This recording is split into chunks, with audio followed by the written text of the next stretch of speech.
Urung sing ana tembus 1.500 pasang mata. Oh, ngono.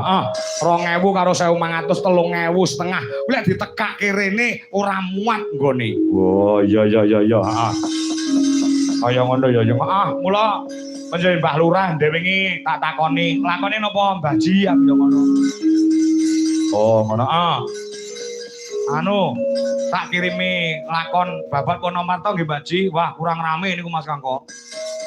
Kula niku pengen lakon niku ket sore nganti isuk perang terus. Oh, ngono.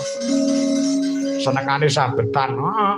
Piye carane supaya wit bedol kayon nganti tancep kayon ki perang terus? Piye carane bar ki dalange iso tele-tele. Lah iya. Ayo ngono, Ya wis siap. Oh, ngono. Ya.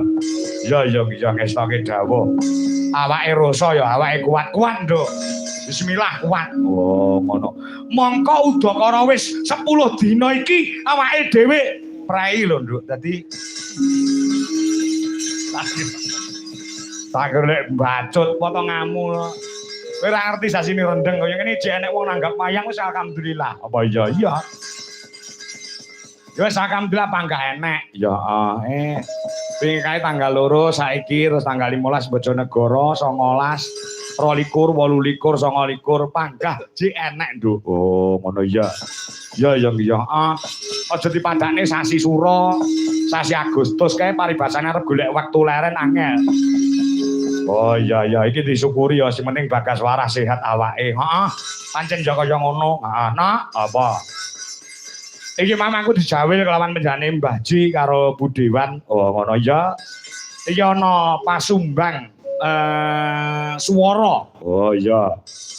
Dono swara saka ora kleru saka daerah Ngapak Kulon kono. Mbak Vika ora kleru jenenge. Oh, dudu Mbak Tutik kuwi, dudu.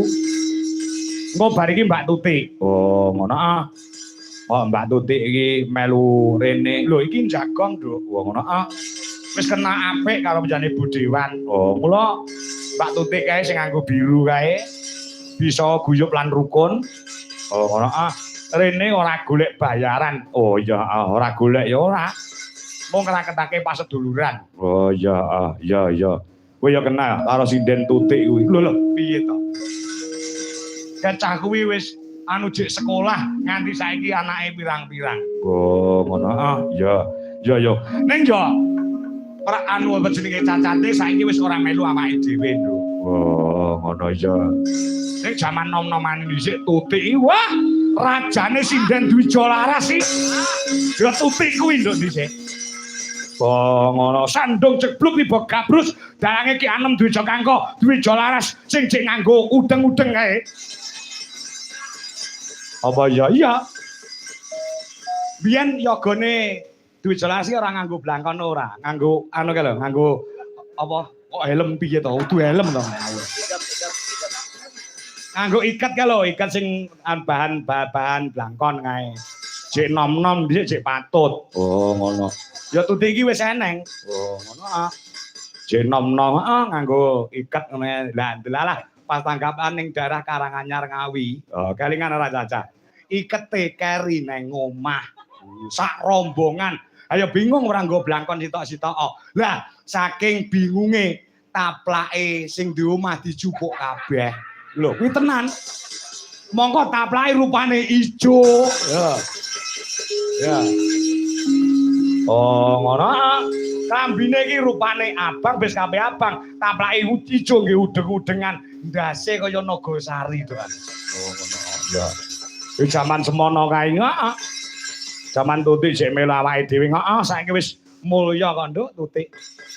Wis melu dalang hibyat.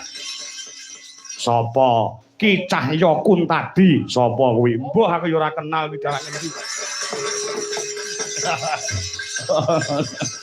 Oh, ngono ya. Ayo Mbak Vika, tindak mriki Mbak Vika. Oh, ngono. Ya. Yo disupoti gamelan Bali, so. Supoti gamelan Bali. Ya, coba kaya mari-mari ke sini Mbak Vika. Isih kerabate sing agungan dalem. Oh, ngono ya. Coba kaya apa? Yuk para kanca Dwijalaras Indonesia. Yuk.